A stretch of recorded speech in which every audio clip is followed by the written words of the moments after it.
Hay mañanas en las que uno se levanta sintiendo que el mundo, por fin, le va a dar un respiro.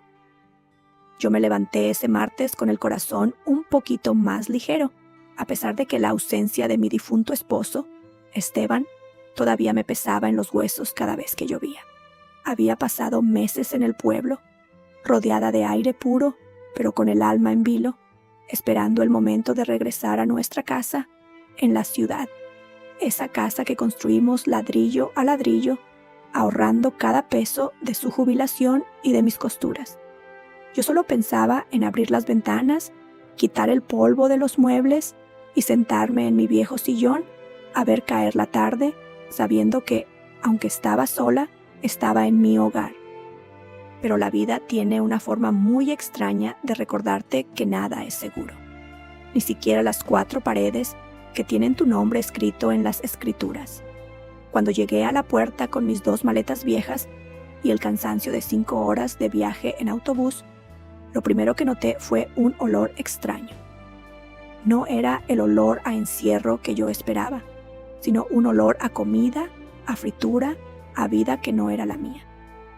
Metí la llave en la cerradura y sentí un frío que me recorrió la espalda cuando la llave ni siquiera entró. La habían cambiado. Antes de que pudiera procesar el miedo, la puerta se abrió de golpe y no vi el pasillo vacío de mis recuerdos, sino la cara de un hombre desconocido, con los ojos cargados de una furia que no entendí. Detrás de él, un muchacho joven me miraba con burla mientras sostenía una lata de refresco. En ese segundo, el aire se me escapó de los pulmones. No sabía que en ese preciso momento estaba empezando la pesadilla más grande de mi vida, una que me llevaría a dormir entre cartones, a perder la fe en la justicia y a estar a punto de mancharme las manos de sangre por pura desesperación. Lo que pasó después, entre gritos, empujones y la indiferencia de los que juraron protegernos, es algo que todavía me quita el sueño, pero que también me enseñó que la familia no siempre lleva nuestra misma sangre. Ese hombre, que después supe que se llamaba Raúl, ni siquiera me dejó hablar. Cuando intenté decirle que esa era mi casa, que yo era la viuda de Esteban Heredia, me soltó una carcajada que todavía me retumba en los oídos como un trueno. ¿Su casa? Señora, usted se equivocó de dirección. Nosotros vivimos aquí hace meses y tenemos todo en regla. Váyase antes de que llame a la policía por andar molestando a la gente decente. Yo me quedé petrificada, apretando las asas de mis maletas hasta que me dolieron los dedos. Intenté explicarle. Le supliqué que me dejara entrar a ver mis cosas, mis fotos, el altar que le tenía a mi esposo. Pero el hijo, un muchacho que no tendría más de 20 años, me dio un empujón que me hizo retroceder hasta la acera. ¿Ya escuchaste a mi viejo, abuela? Circule, circule, que aquí no se le ha perdido nada. Me quedé ahí parada, bajo el sol del mediodía, viendo cómo cerraban la puerta de mi propia casa con un estruendo que me partió el alma. Busqué mi teléfono con las manos temblorosas y llamé a la policía. Pensé que en cuanto llegara una patrulla, todo se solucionaría. Pero cuando el oficial llegó, media hora después, apenas se bajó de la unidad con una cara de fastidio que no presagiaba nada bueno. Era un hombre gordo, con el uniforme manchado y una mirada que no quería ver la verdad. «A ver, señora, ¿qué pasa aquí?», me preguntó sin mirarme a los ojos. «Oficial, por favor, estas personas se metieron en mi casa.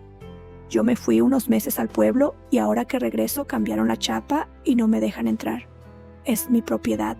Tengo todo ahí dentro».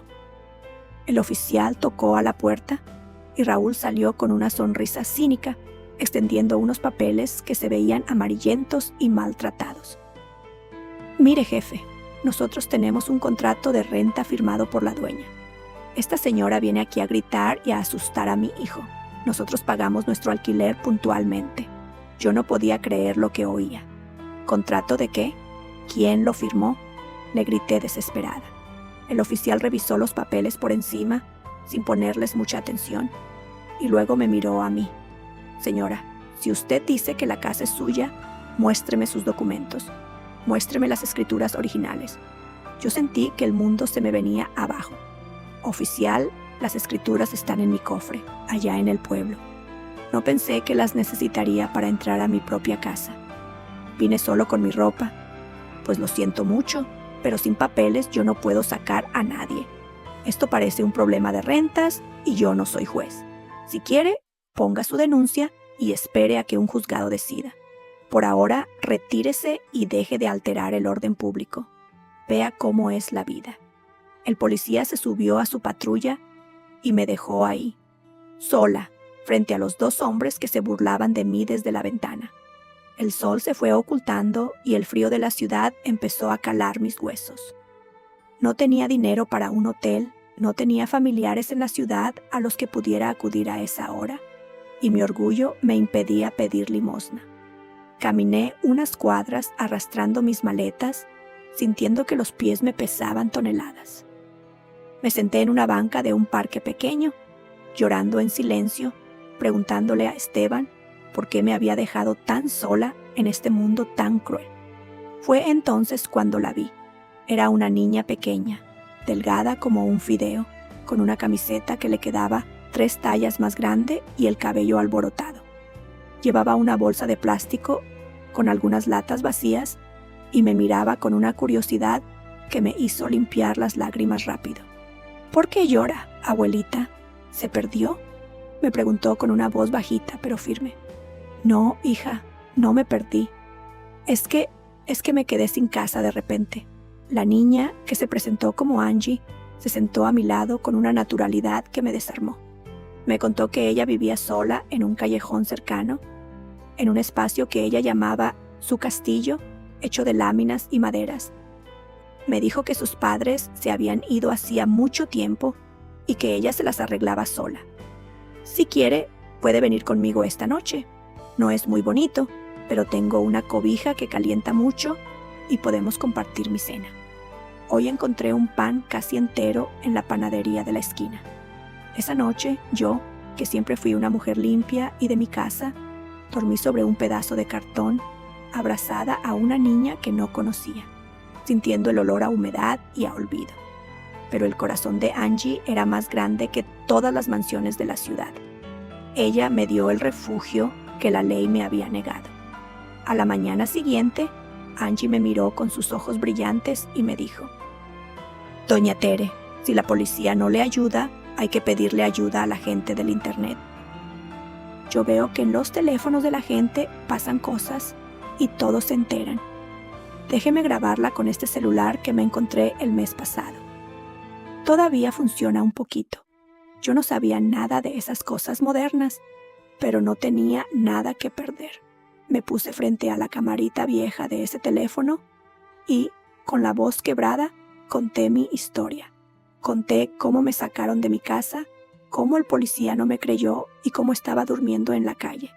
Angie subió el video usando el internet gratis de una plaza y, para sorpresa mía, en pocas horas aquello se volvió una locura.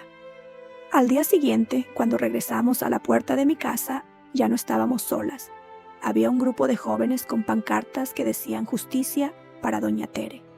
Eran muchachos que yo no conocía, pero que se habían conmovido con mi dolor. Gritaban consignas y pedían que los invasores salieran. Raúl y su hijo se asomaban por las cortinas, ahora con miedo, mientras la policía mandaba más patrullas, pero esta vez no para ayudarme, sino para proteger la casa y evitar que los jóvenes entraran a sacarlos.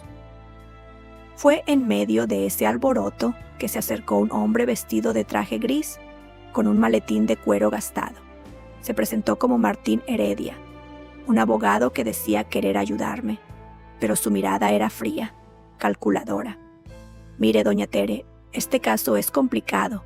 Esos hombres tienen documentos falsos, pero ante la ley, ellos tienen la posesión. Para llevar esto a juicio y ganar rápido, necesito dinero para los trámites y mis honorarios. Yo le expliqué que no tenía un centavo, que todo estaba dentro de la casa.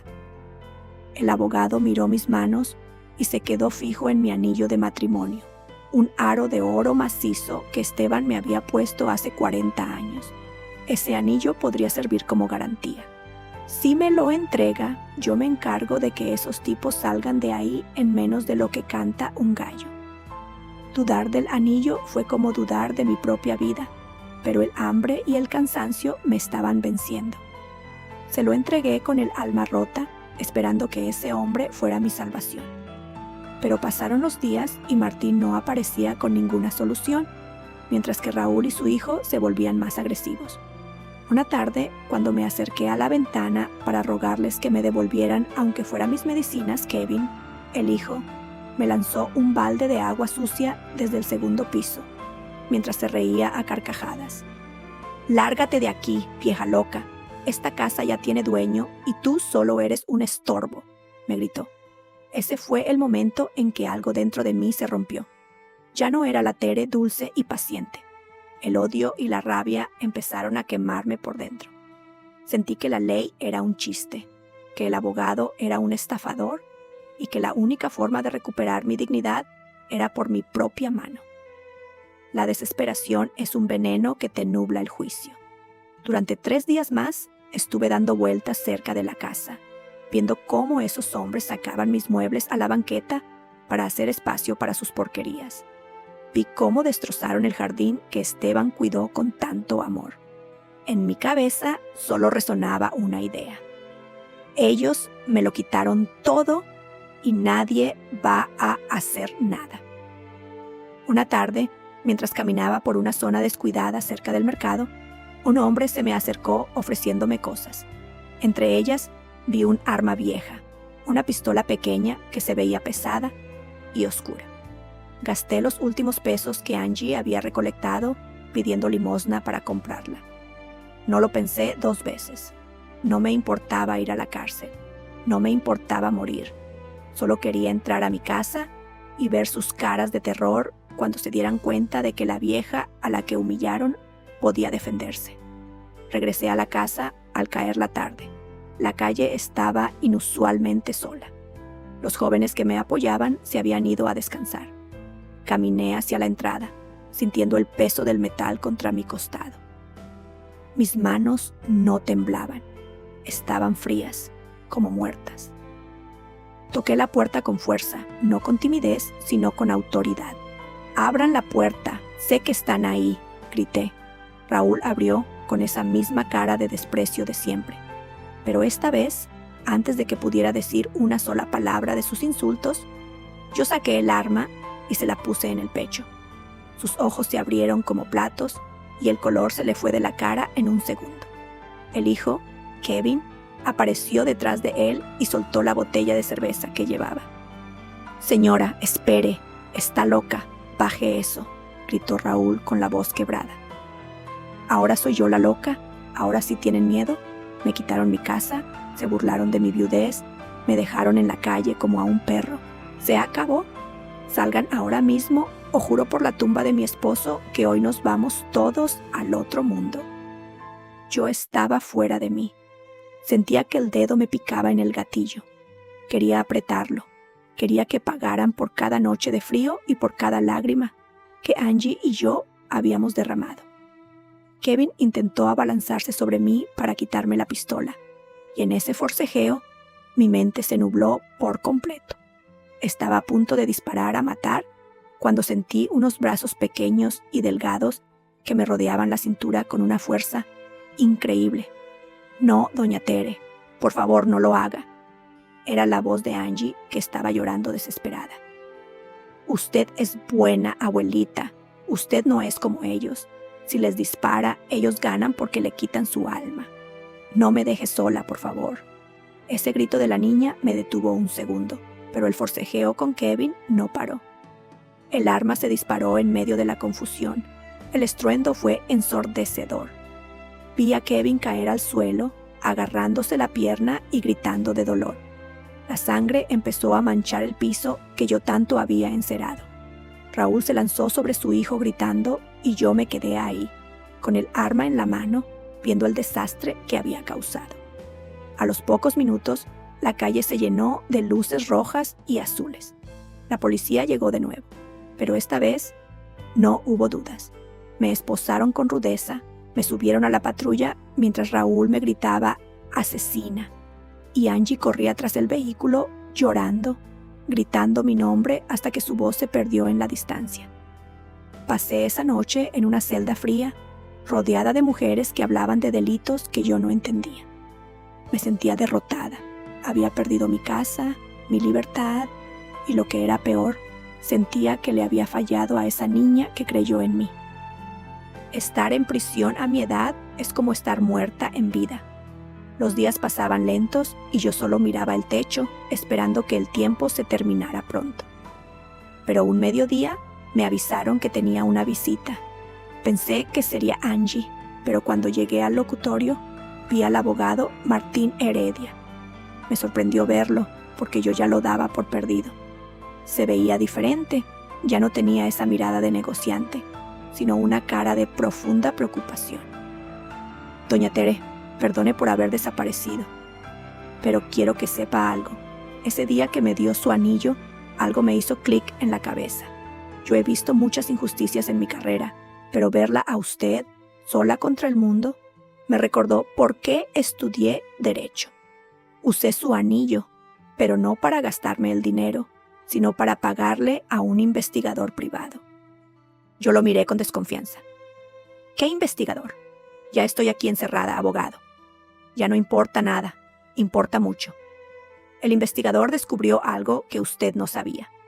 ¿Conoce a Claudia, su sobrina? Me quedé helada. Claudia era la hija de mi hermana menor, una mujer que siempre había tenido problemas de dinero, pero a la que yo quería mucho. Ella fue la que armó todo, doña Tere, continuó el abogado Martín. Ella sabía que usted estaba sola en el pueblo y que no regresaría pronto. Les entregó las llaves a Raúl y a su hijo a cambio de una comisión. Y ella misma falsificó el contrato de renta usando su firma de unos documentos viejos de mi difunto tío Esteban. Estaba tratando de vender la casa por debajo de la mesa para irse del país. No podía creerlo. Mi propia sangre me había traicionado. Pero Martín no se detuvo ahí. Me contó que había logrado localizar a mi hermana en el pueblo y que ella, al enterarse de lo que Claudia había hecho, entregó las escrituras originales de la casa que yo había guardado tan bien. Con los papeles originales, la confesión que logré sacarle a Raúl bajo presión de una demanda penal por fraude y el hecho de que usted actuó bajo un estado de emoción violenta y desesperación absoluta, logramos que un juez revisara su caso. Además, doña Tere, el video que Angie grabó fue fundamental. Miles de personas enviaron cartas pidiendo clemencia para usted. 2 semanas después, las puertas de la cárcel se abrieron para mí. Salí a la calle y lo primero que vi fue a Martín, que me esperaba con una sonrisa. Se acercó y, sin decir palabra, tomó mi mano y me puso el anillo de matrimonio de nuevo en el dedo. Aquí está lo suyo, doña Tere. El anillo volvió a casa, igual que usted. Fuimos directo a mi casa. La policía ya había desalojado a Raúl y a su hijo, quienes ahora enfrentaban cargos por invasión y falsificación. Kevin ya estaba recuperado de su herida, que por suerte no fue grave, pero la justicia los tenía en la mira. Cuando Martín abrió la puerta con las llaves nuevas y me dejó pasar, sentí que el aire volvía a mis pulmones. La casa estaba un poco descuidada, pero era mía. Mis fotos estaban ahí. El altar de Esteban seguía en su lugar, aunque con algo de polvo. Pero faltaba algo, o más bien, alguien. Fui corriendo al callejón donde Angie solía estar, pero no la encontré. Sentí un vacío horrible en el estómago, pensando que se la habían llevado a algún albergue o que se había ido. Regresé a mi casa con el corazón a medias. Me senté en mi sillón y me puse a llorar, pero esta vez de gratitud y de tristeza. Entonces escuché un pequeño ruido en la cocina. Caminé despacio y ahí estaba ella, tratando de limpiar unas manchas en el suelo con un trapo viejo. Se dio la vuelta y al verme, soltó el trapo y corrió a abrazarme con todas sus fuerzas. Abuelita Tere, sabía que ibas a volver. Cuidé tu casa desde afuera todos los días, gritó la niña entre sollozos. Yo la abracé tan fuerte como si fuera mi propia hija. La miré a los ojos y supe que Dios no me había quitado una familia, sino que me había enviado una nueva a través de la tormenta. Angie, ya no tienes que cuidar la casa desde afuera. Esta casa es muy grande para una vieja sola. ¿Qué te parece si te quedas conmigo? Aquí hay una recámara que solía ser de huéspedes, pero creo que le quedaría muy bien a una niña valiente como tú. Mañana mismo vamos a ver cómo te inscribimos en la escuela y cómo arreglamos tus papeles. Esa noche, por fin dormimos en camas suaves, bajo un techo seguro. Cenamos juntas, no pan viejo, sino una comida caliente que preparamos con risas y pláticas. Entendí que mi casa no son solo los ladrillos, sino el amor que vive dentro. A veces la vida nos quita la alfombra de debajo de los pies solo para enseñarnos a volar o para ponernos en el camino a las personas que realmente necesitamos. Yo pensaba que al perder a mi Esteban y luego casi perder mi casa, lo había perdido todo. Pero resultó que en medio de esa injusticia tan amarga, encontré un propósito que no sabía que tenía. Mi casa volvió a tener vida, volvió a oler a esperanza y a futuro, gracias a mi pequeño angelito, Angie. Aprendí que la justicia a veces tarda, que las leyes pueden ser frías y que la familia de sangre a veces te da la espalda, pero que siempre hay una mano amiga dispuesta a sostenerte si no pierdes la fe. Martín, el abogado, me enseñó que todavía hay gente con ética que sabe corregir sus errores, y Angie me enseñó que el corazón más puro es el que menos tiene. Ahora, cuando veo a mi niña haciendo su tarea en la mesa del comedor, sé que cada lágrima valió la pena solo por verla sonreír. Díganme una cosa, ¿alguna vez han sentido que el mundo les da la espalda y que no hay salida? ¿O han tenido la suerte de encontrarse con un ángel en su camino cuando más lo necesitaban? Me gustaría mucho leer sus historias en los comentarios, porque sé que no soy la única que ha pasado por pruebas difíciles. Si esta historia les llegó al corazón, por favor, suscríbanse al canal y compartan este video con alguien que esté pasando por un momento de desesperación. A veces, escuchar que otra persona pudo salir adelante es el empujoncito que uno necesita para no rendirse. No olviden darle un me gusta si creen que Doña Tere hizo bien en abrirle su corazón a Angie. Nos vemos en la próxima historia y recuerden que nunca, nunca están solos.